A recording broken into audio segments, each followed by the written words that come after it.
written on the board. Part 1. Coordinate of C is, we have already mentioned, C कहाँ पे है? हाँ, pi comma minus pi. Third part है the point identified by the coordinate -3 -5. -3 -5 कहाँ पे है? Yes, point E.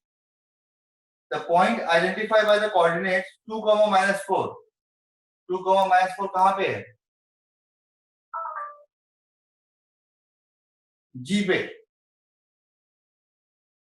अच्छा.